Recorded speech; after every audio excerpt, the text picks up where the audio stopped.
It's good that the baggage is gone. The voice of her daughter-in-law echoed at the entrance. Mitsuko, 75, silently took the baggage. Her son Kenichi said nothing. Mitsuko had lived in this house, inherited from her father who had lived there for 100 years, for 30 years. But today she was going to be kicked out. What are you going to do now? Keiichi's voice was cold. Don't worry, I have somewhere to go. Mitsuko fainted. Hidemi smiled at the flowers. It's probably a private residence anyway. Mine. Mitsuko left the entrance without saying anything. The cold autumn wind caressed her cheeks. But her son and daughter-in-law didn't know what lies beneath this mysterious basement, and who Mitsuko was.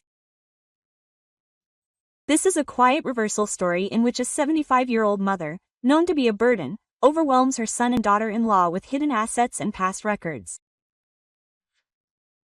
This is the story of Mitsuko, who worked in the City Hall's 1st District Investigation Office, uncovering the truth about her family with the help of an encrypted notebook and her cousin Takanori. That was 3 months ago. When the child returned to her supernatural senses, her son and his wife were in the living room. Mom, can I have a moment?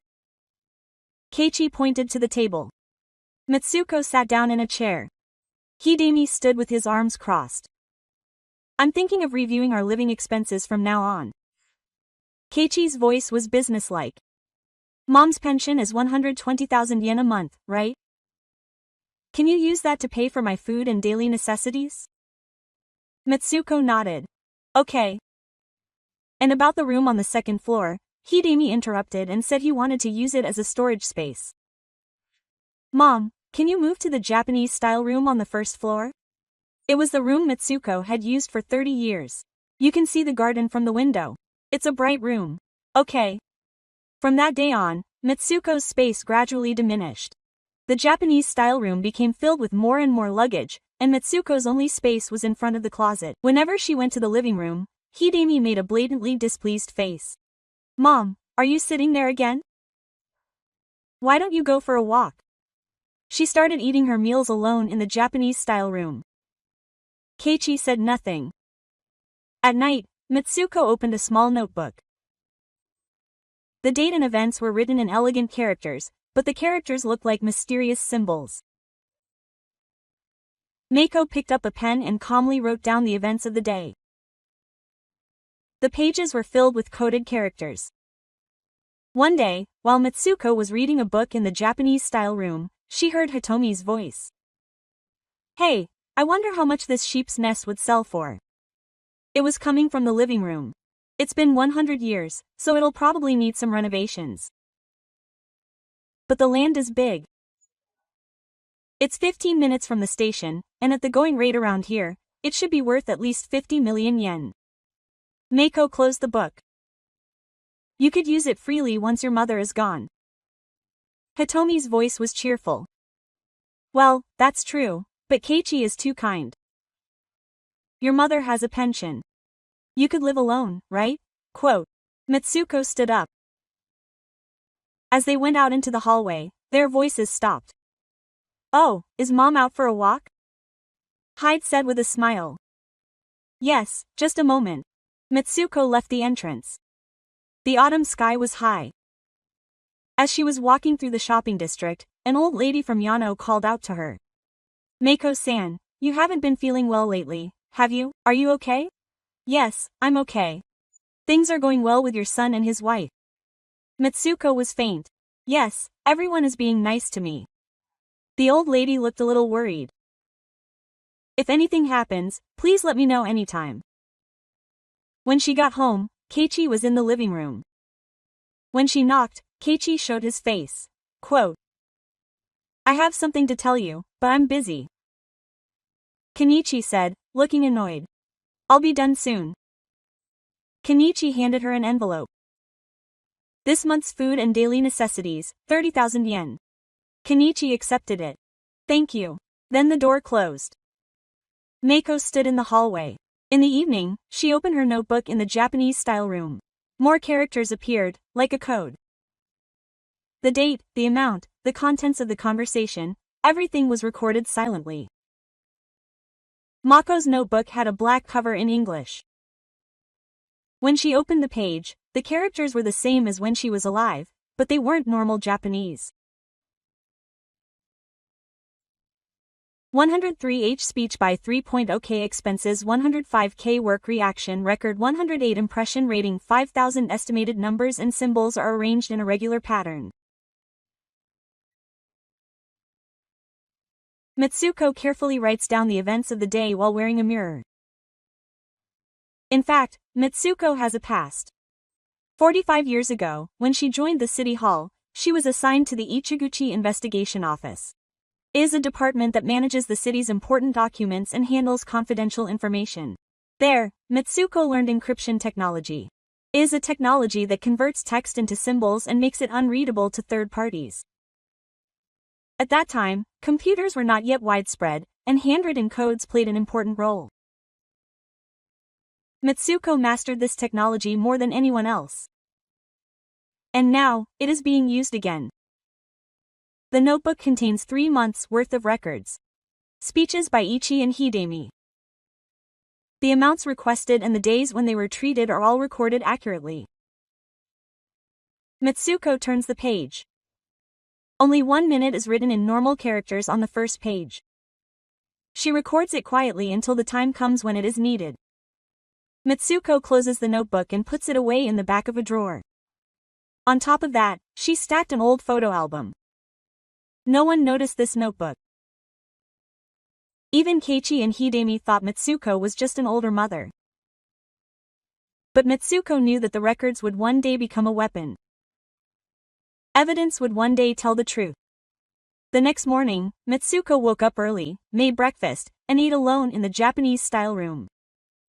Hidemi's voice could be heard from the living room. I wonder how much money her mother has in savings. I've never heard of it. Her pension is probably 120,000 yen. She's been working all this time, so she must have around 10 million yen. Meiko put down the rice bowl. She put down the bridge. She took a deep breath quietly. Then she returned to the Japanese-style room and took out the notebook. More symbols were engraved on a new page. In mid-October, Mitsuko went to the bank. It was because her fixed-term deposit had matured. While she was going through the paperwork at the counter, Meiko heard a voice from behind her.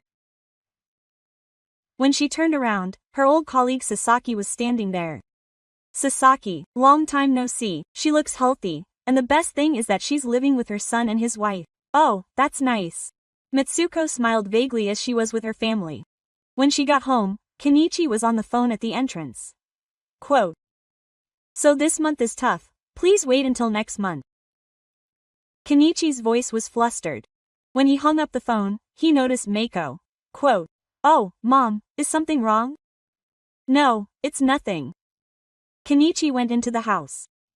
That night, a loud voice could be heard from the living room. Quote. That's why you waste money. You can't help it. You have to be social. You're drinking with friends. You spent 50,000 yen last month, didn't you? Shut up. You can't get more from Mom. Meiko listened from the Japanese-style room. Mom, all you have is your pension. That's a lie. She definitely has savings. She worked at the city hall for 30 years. But I can't ask. Why are we supporting Mom? You could at least pay a little for food and heating costs. Mitsuko opened her notebook. In fact, Mitsuko was on fire. 3 years ago, Kenichi caused trouble at the company. He lost a contract with a client and his salary was lowered. His bonus was significantly reduced. At that time, Meiko gave him 3 million yen. This should be enough for the time being. Kenichi gave an example while shedding tears.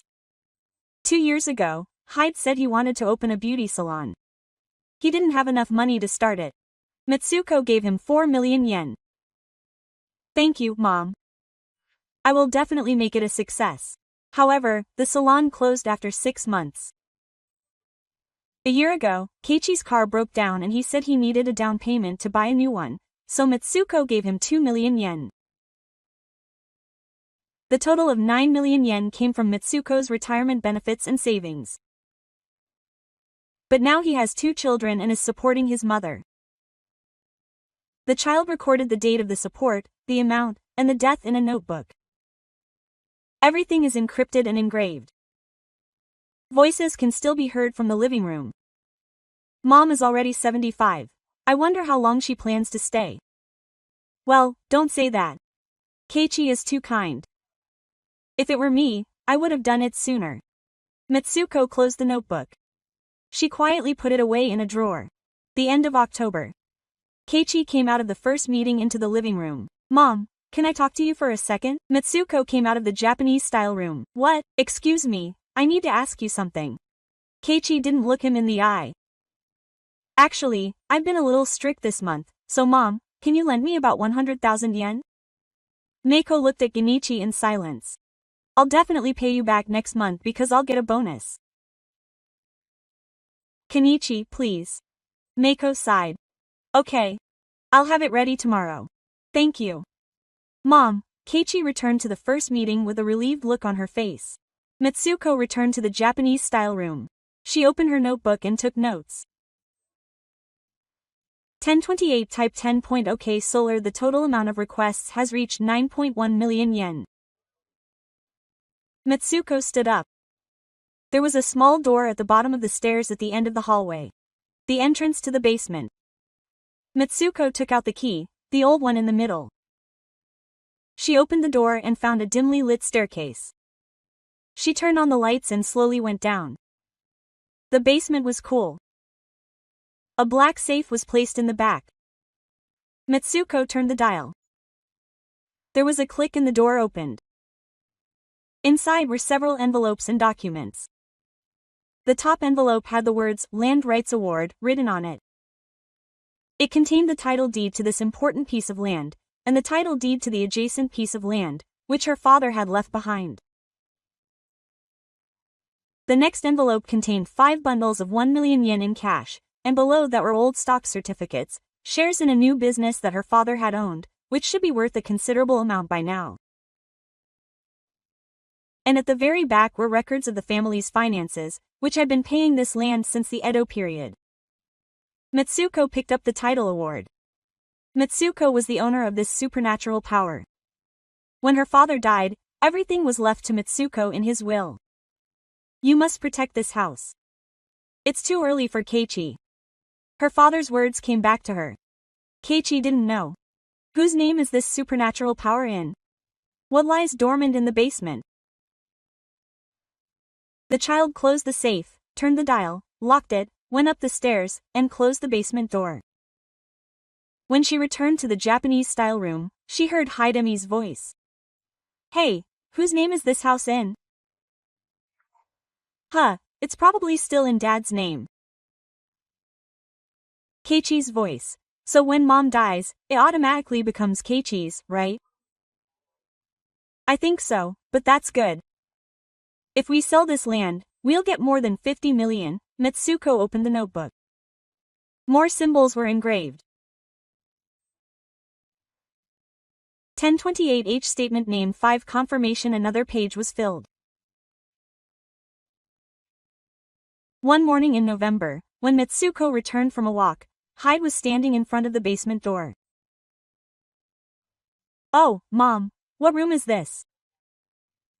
Hyde pointed to the door. Can I open the storage room? I want to clean it. No, it's okay. I'm in charge of it. Hidemi looked a little dissatisfied. Is that so? But aren't there mosquitoes growing there? Let me see it. It's really fine, Meiko said firmly. Hidemi swept it down and left. That afternoon, as Meiko was resting in the Japanese-style room, she heard a voice coming from the living room. Mom has been acting strange lately. Hidemi's voice is acting strange. Kenichi, you're really hiding the basement. Are you hiding something? It can't be just a storage room. But it's locked. That's strange. Mom must have something important to her. Also, Mom has been saying the same thing over and over again lately. Huh? Yesterday, she said it was cold 3 times. Could it be dementia? Mitsuko ducked out of the way. She didn't say anything like that. Is that so? I'm worried. If her dementia progresses, it'll be terrible. Maybe we should consider putting her in a facility? It's too early. It's not too early. She's 75 years old. We should look into it now. Mitsuko stood up. As she went to the living room, the two of them turned around. Oh, Mom's awake? Hyde said with a smile. What are you talking about, dementia? Huh, no, it's nothing. Kenichi said hurriedly that he had dementia. I didn't say anything like that, Mom. But I just heard you talking about the facility. Hidemi crossed his arms. Mom has been forgetting things a lot lately. I'm just worried. I haven't forgotten anything. But I only said it was cold yesterday, once and many times. See, you still don't remember. Meiko stared at Hidemi. Hidemi looked away. Let's go to the hospital anyway. It's not necessary. Don't be stubborn, Mom. We're worried. Keiichi said.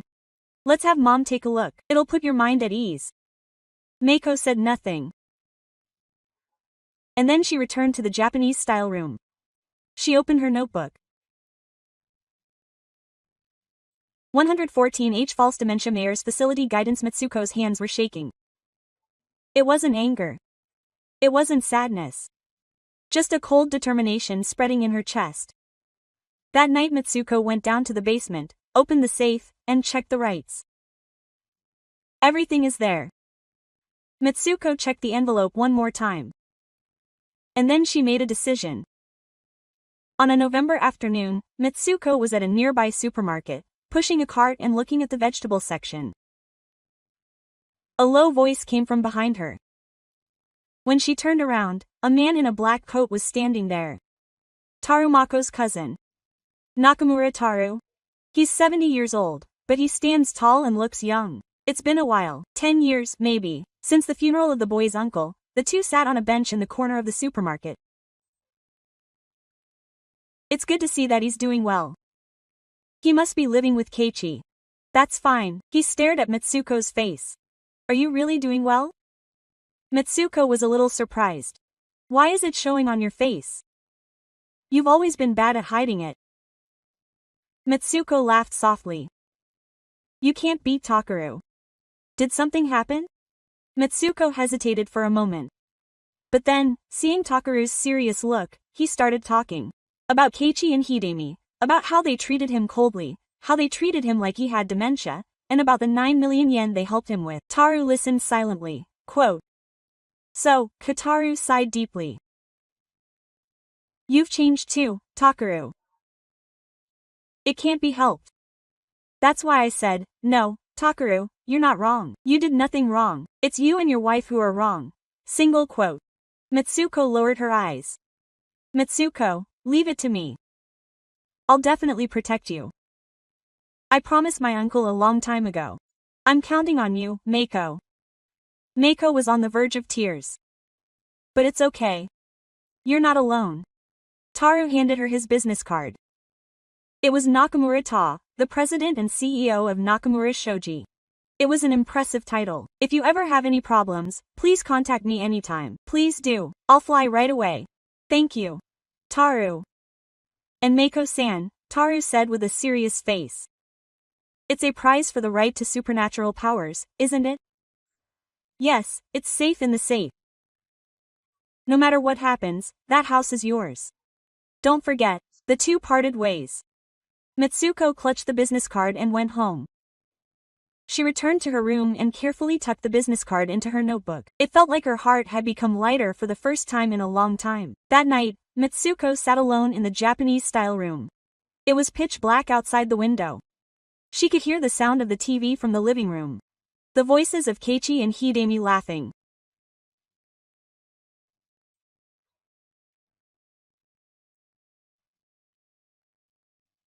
Meiko took out her notebook and kaita 3 ga gatsubu no kuroku, ongo kasarada moji ga bishirito na minderu, hiatai kodoba, ri fuji na yuukyuo, Kyugi no ninchi shou koki, so shida 900 mana no enjo matsuko wape no torita shinshi ipe, jini futsu no moji de shoita, mo uga manwa shinai, so no ichibundaka matsuko wano, to heijita. Hikiki deshi karata to udono na sashio toriri des, jito mitsumeta, ashita denwa shio, so usadamu meta, makowa ritsuchi legata, kagamio miru 75 saino jibunga sokoni ita, shigazo ueda, kamimo shiroku nata, daga mewa mada shikari shiteru, watashi wa madafukete inai, kosaku juanita, sono tokuribingu kara koega kiki koeda, ne, oka sansoro soro honki de koenai, himino koe. Nanio kenkazuse setsu ninchi shogashi mumae ni chanto shitado koroni ritemo rata kataga oka asano tameo, mada hayaidaro, hayakunai wa, soreni watashitachi date jiuni narita ijanai, matsuko wa doano mae ni ritsuta, shinkoku oshita, so shiteda toudono na sashio akari shimeta, mou shoushidake, machi tejibuni geni kiki kaseta, mou shoushidake, 11 Tsukino na kaba ken ichiga mako mom called.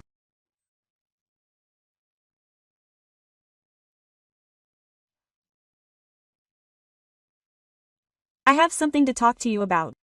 Keiichi and Hidemi were sitting in the living room. Both of them had serious expressions on their faces. Mitsuko sat down on the sofa. What? Keiichi looked away. Hidemi opened her mouth. Mom told her directly. Meiko listened silently. We can't live here anymore. The air around us froze. We're thinking of having children soon. I want to renovate this house too. I want Mom to live somewhere else. Meiko didn't say anything. Mom has a pension, so she can get a house, right? We looked into it properly. There's a property that we can move into next month. Kenichi finally spoke up. Mom, we've thought about it a lot too. But I think this is the best. Tenichi and Mitsuko said quietly. You're not telling me to leave, you're telling me to get out. Hidemi said. Mom, don't make it sound like you're the victim. We've been taking care of Mom for 3 years. We've taken care of her. Mitsuko saw Hidemi. That's right. Even the meals I've thanked my mother for cooking and doing the laundry. I used to pay 30,000 yen every month, didn't I? 30,000 yen? That's not even enough to cover the high utility bill. Mitsuko stood up. Okay, I should just move out. Mother Keiichi looked puzzled. I'll move out within the next week. That's fine. Hidemi looked relieved. Yes, that would be a big help. I'll call both of you for your luggage. No, I'll figure it out myself. Mitsuko returned to the Japanese-style room. Silence returned as she closed the door. Mitsuko sat down on the bed. Her hands were shaking. But no tears came. She took out a notebook from the drawer. 11:15 Final notice. Request to leave immediately recorded. She took the business cards of the office lady and Takaru and took out her cell phone. She slowly pressed the number. The ringtone sounded 3 times. Hello. It's Nakamura. Taru's voice. It's me, Mitsuko. Mitsuko. What's wrong? Mitsuko took a deep breath. The story of the example. Can I ask you a favor? There was the sound of someone drinking a teruki on the other end of the phone. Okay. Leave it to me, thank you. I'll come and pick you up in 3 days. Be ready. Yes. Mitsuko hung up the phone and looked at the window. Outside, the winter sky spread out before her. The next day, Meiko began packing the belongings from the Japanese-style room into cardboard boxes.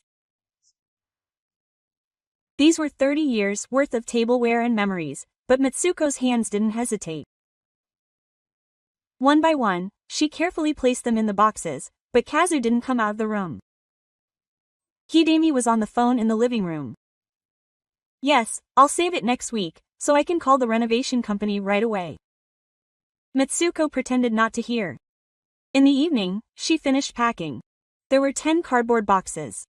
That was all.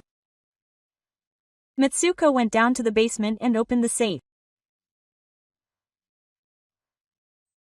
I put all the money in a big canister. And I emptied the safe, Dad. I'm sorry. Mako said softly. But it was for the best. I left the basement and locked the door. I won't be coming here again. When I got back, my cell phone rang. It was Taru. Mitsuko said, I'll pick you up the day after tomorrow at 10 a.m. Thank you. I'll carry all your luggage, so don't worry about anything. Yes, and Mako's voice got lower.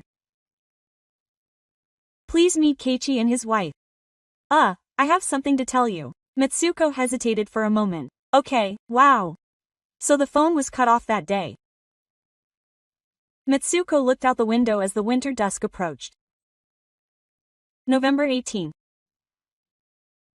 In the morning, Mako had woken up early, lining up the cardboard boxes at the entrance, tidying up her house, wearing a black coat and carrying a handbag. Inside was an envelope containing a notebook and a copy of the rights. In the living room, Keiichi and Hidemi were eating breakfast. Keiichi heard that Mom was leaving today. Oh, don't worry about where you're going, Himi said as she went, drinking coffee. Well, anywhere is fine, but please return the key. Mako asked, what's going on? He didn't say anything. At 10 a.m., the sound of a car outside the front door, the roar of a heavy engine, made Keiichi look out the window. Oh, a black luxury car was parked in front of the gate. The top-of-the-line Texas model. And then another black SUV got out of it, and two men got out. Two stern-looking men in black suits. And then Takaru got out. His suit and silver tie gave him an ominous presence. Keiichi hurriedly called out to him. Keiichi-san, some strange people have come.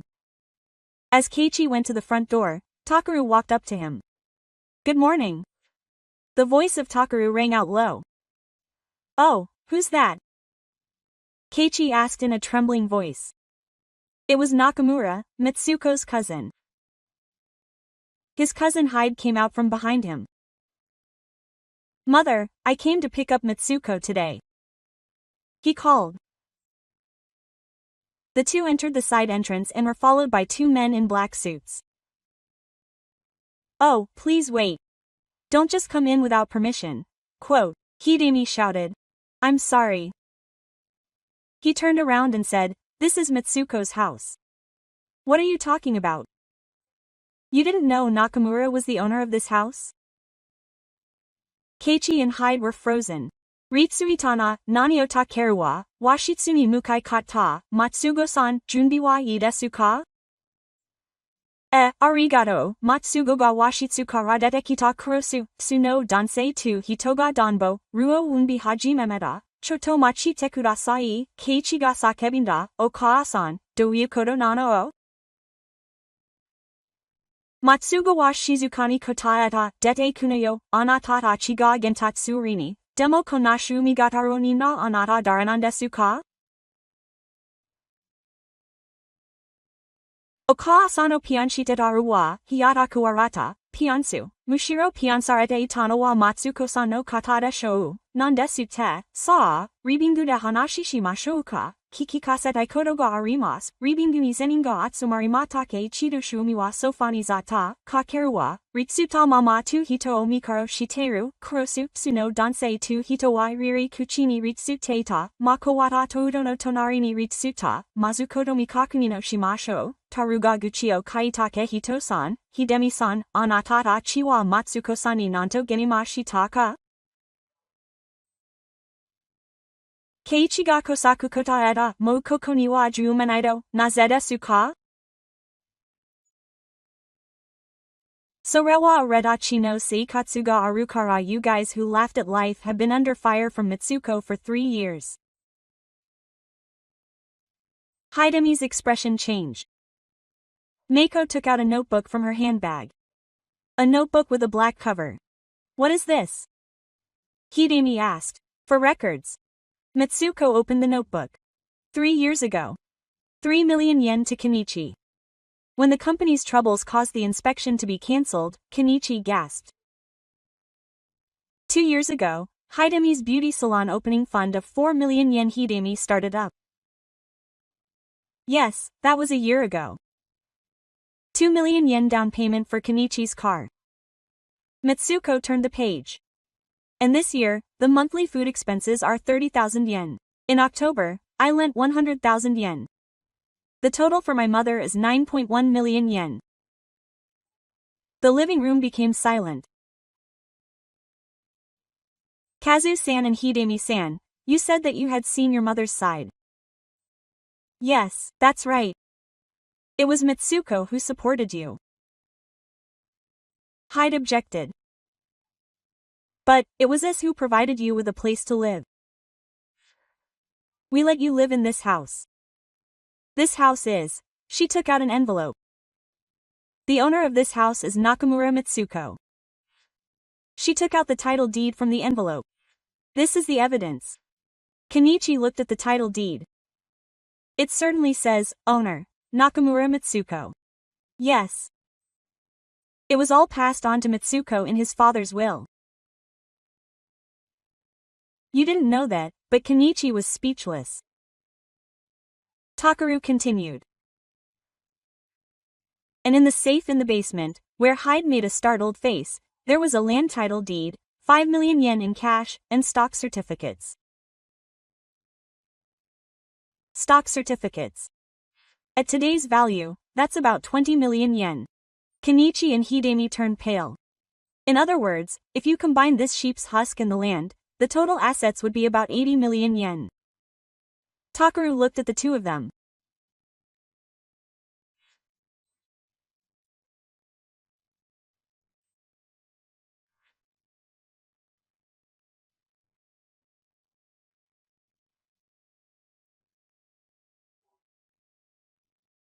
Sorega Matsugo-san no zaisan desu. Hide ga shinaru koe genta. So nachira na katan desu. Shira na kata. Matsugo ga shizukani genta. Anatatachi watashi o ninchisho koki shita wayona. Soro wa sesetsu ni rire yodo shita wayona. Okaa-san. Watashi o onimono dado genta wayona. Himi ga fuita. Makawano to heijita. Senbu kiroku shita aruwa. Nichizukemo kodobamo zenbu. Keichi ga atama o kakaeda, o kaa-san aremo inuyo, keichi matsuko no koe wa hiata kata, anatadachi no nozomu mitsuri, watashi wa dete kuwa, taruga genta, tadashi jouken ga arimasu, jouken, kono ya wa matsuko-san no mono desu, anatadachi ni muken toshi wa arimasen, one shu mainai kono yao dete kudasai, keichi to shu ni ga ritsuchi regata, so na machite kudasai, oretachi do konigyu keba chiri masen. Taruwa hiata kuita Matsuko-san ni kokoni wa jumema-sento gentano wa anatatachi desu. Hide ga Matsuko no mae ni hiza utsuita.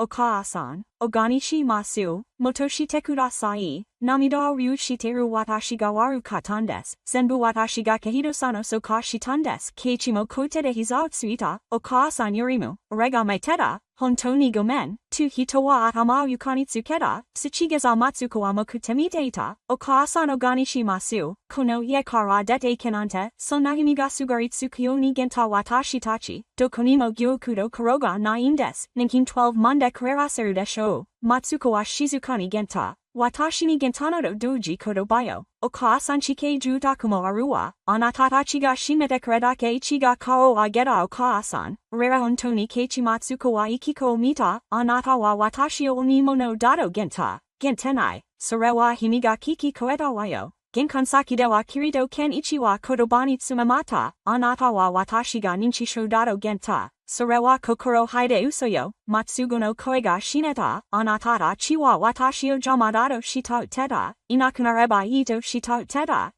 okaa-san, mo inoyo, mako wa meo heijita, watashi wa mo usadamu metano, takeru ga tu hitoni gyu ta taiko kigen wa one shu kandes, soremada ni kono yao kaikete kudasai, machite kudasai, hidemi ga sakebinda. Say you have 1 month to look for a new place to move to, and 1 week to find one.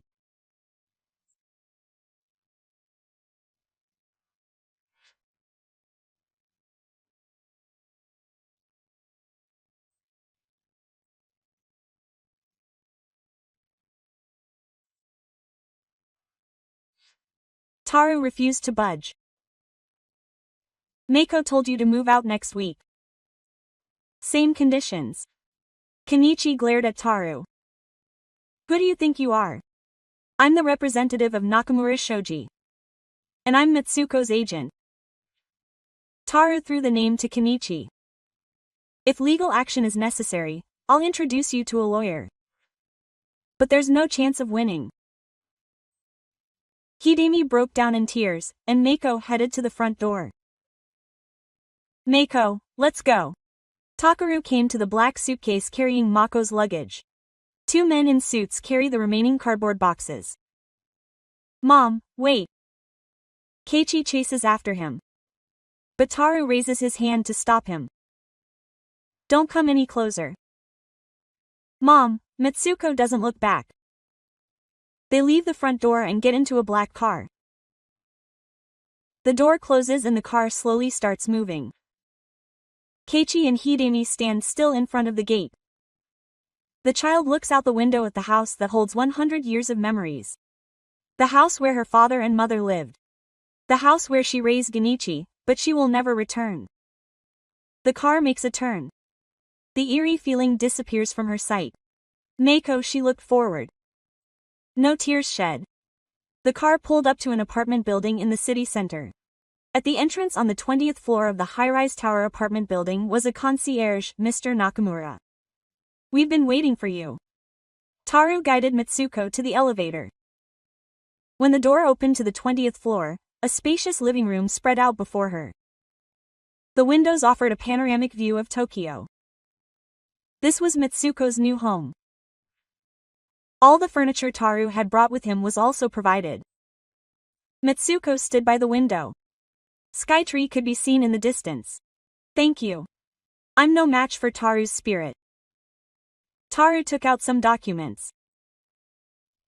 I'll manage the house. Mitsuko, decide whether to renovate it and rent it out or sell it. I don't want to sell it. Okay. Then let's rent it out. We can find a tenant right away for 300,000 yen a month. Mitsuko nodded and deposited the stock certificates with the securities company. The dividends would be around 800,000 yen a year. That much? If you add the pension and rental income, it would be over 500,000 yen a month. Mitsuko couldn't believe it. I'm such a father, it's what was left behind. Mitsuko has the right to receive it. Taru is gone. Live however you like from now on. A few days later, Mako was starting to get used to her new life. She woke up slowly in the morning, made coffee and drank it by the window. No one said anything to her. No one called her a burden. She took a walk around the neighborhood in the afternoon. She read a book at a cafe. She made and ate what she liked at night. She was alone, but she didn't feel lonely. One day, Taru called her. About Mitsuko, what happened? Kenichi and his wife moved out after a week. Yes, they're hiring a renovation company now. They'll rent it out as a maintenance facility for a company starting next month. Okay. And there's a letter from Kenichi. Should I forward it? Mitsuko thought for a moment. No, it's fine. Okay. After hanging up, Mitsuko looked out the window. The winter sky was blue. I wonder what Kenichi is doing now. I wonder where he's living with Hidemi. She was just a little worried. But she had no regrets. She was glad she had called Taru that day. She was glad she had made up her mind that day. Mitsuko was happy. A new life began, written in regular letters on the last page of the notebook. And then she closed it. There was no need to record it anymore. A few months later, Mitsuko began attending a toge art class at the local community center. She also made friends her own age. Mitsuko visits Taru once a month. It's great to see that she's doing well. Yes, every day is fun. That's the best thing. One spring day, Mitsuko was walking along a row of cherry blossoms. The cherry trees were swaying in the wind. Suddenly, her cell phone rang. An unknown number. Hello. It was her mother, Keiichi's voice. Mitsuko stopped. I'm sorry, Keiichi. I haven't been able to contact you until now, but I hope you're doing well. Somehow, we managed to rent an apartment and Shushin started working. Silence fell. Mom, I'm really sorry. Keiichi's voice was trembling. I was the worst. I said that to Mom. Mitsuko looked up at the cherry blossoms. It's okay now. Oh, it's in the past. You too, look forward. I'll see you again someday, Mom. Take care. Mitsuko hung up the phone. A single tear fell from her eye. But it wasn't a tear of sadness. The cherry blossoms waited in the wind. Mitsuko began her journey, and a new life unfolded before her eyes. Thus ended the story of Haruko's new comeback at the age of 75. I hope today's story has lit a small light in your heart. If something resonated with you, please give it a thumbs up. Your one like will be a great help in delivering moving dramas to more people through this channel, Life Reversal Theater 369. Please also share your thoughts and experiences in the comments. I have had similar experiences, and any words that have given me courage or made me realize something are most welcome. Your voices will create rich connections. Life Reversal Theater 369 delivers daily dramas of people who have changed their lives, regardless of age. When you are struggling, lost, or feeling lonely, remember this place. Here are the stories of people who have faced difficulties just like you and risen to their feet. Subscribe to the channel and press the bell icon so you don't miss the next moving story. See you again tomorrow for the next turnaround.